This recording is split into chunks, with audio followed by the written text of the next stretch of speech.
নমস্কার বন্ধুরা, অপর্ণা কিচেন ব্লগের আবারও একটি নতুন ভিডিওতে সবাইকে স্বাগত জানাই।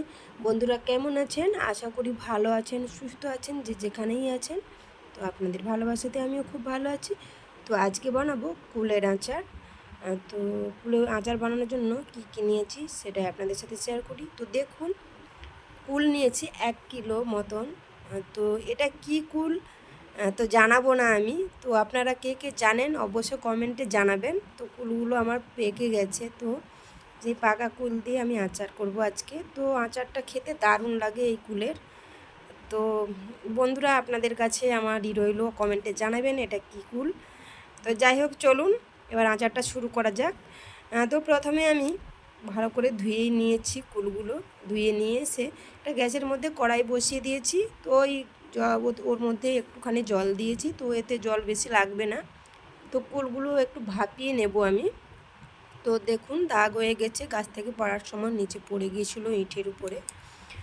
তো ওর মধ্যে পরিমাণ মতো লবণ দিয়ে দিলাম, দিয়ে আমি ভালো করে ভাপিয়ে নেব। তো লবণটা দিলাম যাতে ভালোভাবে লবণটা কুলের ভেতর চলে যায়, তো সেই জন্য সেদ্ধর সময় দিয়ে দিলাম।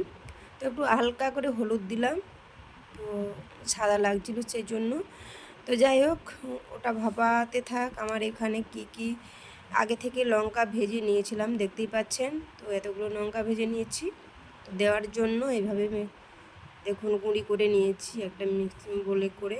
তো যাই হোক, আমার ফুলগুলো সেদ্ধ হয়ে গেছে। তো আমি এবার নামিয়ে নেব। তো বন্ধুরা দেখুন, তো বেশি সেদ্ধ করব না, ঘাঁটা হয়ে যাবে। একটা ঢাকার সাহায্যে, ছাঁকনির সাহায্যে আমি ছেঁকে নিচ্ছি, জলটা বের করে নিচ্ছি। দেখতেই পাচ্ছেন, দেখুন এভাবে সেদ্ধ করে নিয়েছি। তো যাই হোক, চ্যানেলটিতে যদি নতুন কোনো বন্ধু হয়ে থাকেন, চ্যানেলটি সাবস্ক্রাইব করে আমার পাশে থাকবেন, নোটি অন করে রাখবেন। ভিডিও ছাড়লে আপনারা দেখতেই পারবেন। তো চলুন এবার পুরো রান্নাটা শুরু করব। তো দেখুন সেদ্ধ আমার হয়েই গেছে। তো এবার গ্যাসের মধ্যে ওই কড়াই ধুয়ে আবার বসিয়ে দিয়েছি। তো কি মশলা দেবো সেগুলো ভেজে নেব আমি। তো এখানে প্রথমে আমি কয়েকটা এলাচ নিয়েছি, ওগুলো প্রথমে একটু ভেজে নিয়েছি। তারপর ওর মধ্যে জিরে দিয়ে দেবো। জিরেটা আগে দিলে কালো হয়ে যেত, সেজন্য পরে দিলাম জিরেটা, এলাচ ভাজার পরে। তো দেখুন এভাবে ভেজে নিচ্ছি। তো আমার ভাজা হয়ে গেছে প্রায়, আমি নামিয়ে নেব। তো নামিয়ে নিয়েছি। ওই কড়ার মধ্যে আমি আরেকটুখানি সরষের তেল দিয়ে দেব। তো বেশি তেল লাগে না, অল্প হলেই হবে। তো আমার একটু বেশি পড়ে গেছে, তো আচারে বেশি তেল লাগে না। তো ওর মধ্যে আমি গোটা জিরে ফোড়ন দিয়ে দিলাম। তো দেখুন, তো এরপর আমি সেদ্ধ করে রাখা ফুলগুলো সব দিয়ে দেব, দিয়ে ভালো করে কষতে থাকবো। তো দেখুন, তো বন্ধুরা এর ফাঁকেই বলি, বন্ধুরা স্কিপ করবেন না কেউ ভিডিওটা, এটাই আমার অনুরোধ। পুরো ভিডিওটাই দেখবেন, আশা করি ভালো লাগবে। তো দেখুন আমি চিনির বদলে এখানে বাতাসা নিচ্ছি, কারণ চিনিটা দিলে জল হয়ে যায়।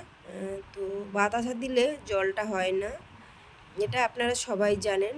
জল কেটে যায়, বাতাসা দিলে হয় না, সে জলটা কাটে না। যাই হোক, মিক্সির বোলে করে আমি বাতাসাগুলো গুঁড়ি করে নিয়েছি। তো দেখুন ওর মধ্যে দিয়ে দিলাম, দিয়ে ভালো করে কষিয়ে নিচ্ছি। তো এর মধ্যে আমি এক ফোঁটাও জল দেব না, ওই মানে বাতাসার যে গুঁড়ো দিয়েছি ওটাই জল হয়ে যাবে। দেখুন এভাবে জল হয়ে গেছে, দেখতেই পাচ্ছেন। তো এতে জল লাগে না। তো এইভাবে কুলের আচার খেতে কে কে ভালোবাসেন এটাও কমেন্টে জানাবেন। তো আমার এইভাবে জিরা আর এলাচ গুঁড়ি করে নিয়েছি, তো দেখতেই পাচ্ছেন। তো দেখুন কতটা জল হয়ে গেছে। তো এটাকে মেরে নেব। এবার ওর মধ্যে আমি লঙ্কা, জিরে গুঁড়ো পরিমাণ মতো নিয়ে ছড়িয়ে দিলাম। লঙ্কাটা অল্প করেই দিলাম, কারণ বেশি ঝালটা ঠিক পছন্দ করে না সবাই, সেই জন্য অল্প করেই দিলাম। তো বাতাসা দেওয়ার জন্য একটু বাতাসা বানানোর সময় যেরকম হয়ে যায় সে ঠিক সেভাবেই হয়ে গেছে, দেখতেই পাচ্ছেন। তো দেখুন, তো এইভাবে নামিয়ে নেব, কারণ বসে যাবে, বাতাসা আছে যেহেতু, সেই জন্য। দেখুন আমার আচারটা কমপ্লিট, নামিয়ে নিয়েছি। নামিয়ে নিয়ে একটা বোলের মধ্যে আমি তুলে নেব।